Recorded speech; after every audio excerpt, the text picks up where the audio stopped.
Doctor Baliram 5 minute. धन्यवाद उपाध्यक्ष महोदय।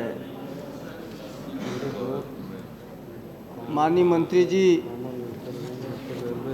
रेल की अनुदानों की पूरक मांग जो ले आई हैं, मैं अपनी पार्टी की तरफ से उसका भरपूर समर्थन करता हूं और साथ ही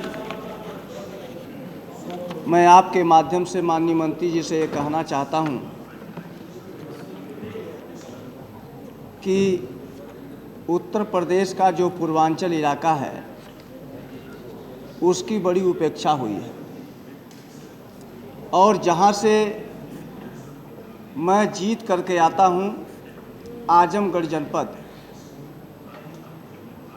वहां के लोग बड़े पैमाने पर देश के बड़े बड़े महानगरों में रहते हैं, मुंबई, लेकिन ज़्यादातर मुंबई, आजमगढ़ से मुंबई,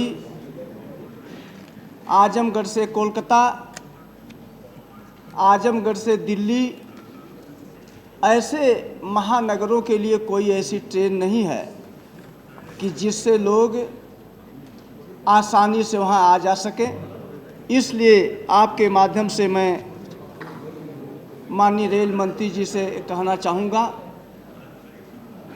कि आजमगढ़ से इन स्थानों पर रेल चलाई जाए। और दूसरा, मैं आपको माननीय मंत्री जी को बधाई भी देना चाहूँगा, उनका धन्यवाद करना चाहूँगा कि उन्होंने हमारे पूर्वांचल के लिए एक रेल चलाई है, शालीमार एक्सप्रेस, जो गोरखपुर, मऊ, वाराणसी होते हुए कोलकाता को जाने वाली है। लेकिन हम आपके माध्यम से माननीय मंत्री जी से ये मांग करना चाहेंगे कि अगर उस ट्रेन को मऊ से डाइवर्ट कर दिया जाए आजमगढ़, शाहगंज, जौनपुर और वाराणसी से, तो दूरी बहुत ज़्यादा नहीं है, लगभग 100 किलोमीटर से कम दूरी है और यहाँ कई ज़िले जुड़ जाएंगे और आसानी से लोग आ जा सकेंगे। और दूसरा उपाध्यक्ष महोदय, मैं कहना चाहूँगा कि माननीय मंत्री जी ने आजमगढ़ स्टेशन को आदर्श स्टेशन बनाने की उन्होंने घोषणा किया और स्टेशन बन रहा है, उसके प्लेटफार्म बन रहे हैं, रिटायरिंग रूम बन रहे हैं और वहाँ पे टिकट का जो भवन बना है उसमें तो दरार पड़ गई है, वो किसी भी क्षण गिर सकता है। हम लोग जाते हैं, जो कंस्ट्रक्शन हो रहा है इतना घटिया किस्म का हो रहा है कि वो कभी भी टूट सकता है। इसलिए हम आपके माध्यम से, हमारे तमाम अधिकारी भी बैठे हुए हैं, इसका संज्ञान लें और उसकी जांच करा करके उसके गुणवत्ता में सुधार करने के आदेश दें। और दूसरे तरफ वहाँ पर 2 प्लेटफार्म की हमने मांग किया था।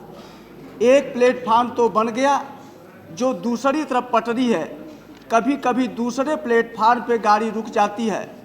एक ऊपरगामी पुल न होने के कारण बहुत दूरी से लांघ करके आना पड़ता है और दूसरे तरफ प्लेटफार्म भी नहीं बना है।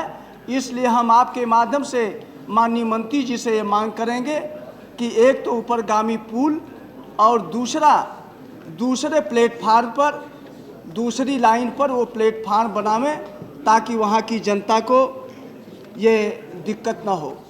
तीसरा, मैं आपके माध्यम से मांग करना चाहता हूँ कि आजमगढ़ से दिल्ली के लिए एक कैफियत ट्रेन चलती है, कभी कभी हम लोग उससे सफ़र करते हैं और वहाँ से 4:30 बजे चलती है।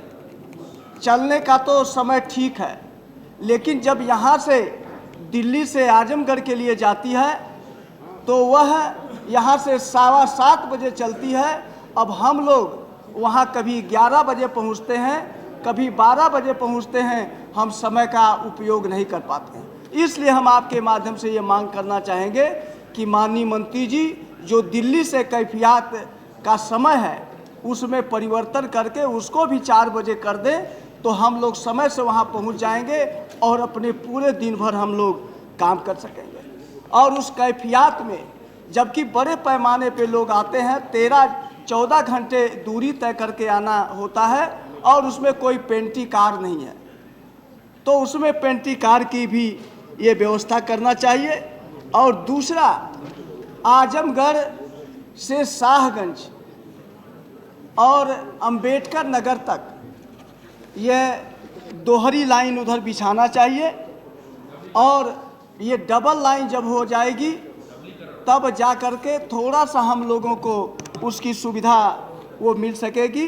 और अंत में हम आपसे ये निवेदन करना चाहेंगे कि बाराबंकी से जफराबाद जो लगभग 200 किलोमीटर दूरी है, जफराबाद के उधर और बाराबंकी के इधर ये तो डबल लाइन है, लेकिन ये जो 200 किलोमीटर की दूरी है इसमें कोई डबल लाइन नहीं है।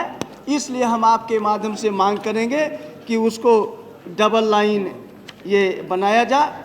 और अंत में हम आपके माध्यम से माननीय मंत्री जी से ये कहेंगे कि आजमगढ़ में रेल लाइन के पास एक ओवर ब्रिज बन रहा है, 1.5 साल से कुछ खंभे खड़े करके वो रोक दिए गए हैं, तो इसलिए हम चाहेंगे कि उसमें अगर किसी भी तरह की कठिनाई है तो उस कठिनाई को वो अधिकारियों से समझ करके उसको जल्दी पूरा करने का ये कष्ट करें। अंत में मैं पुनः इस जो अनुपूरक मांग है इसका मैं समर्थन करता हूं। धन्यवाद। श्री दिनेश चंद्र यादव।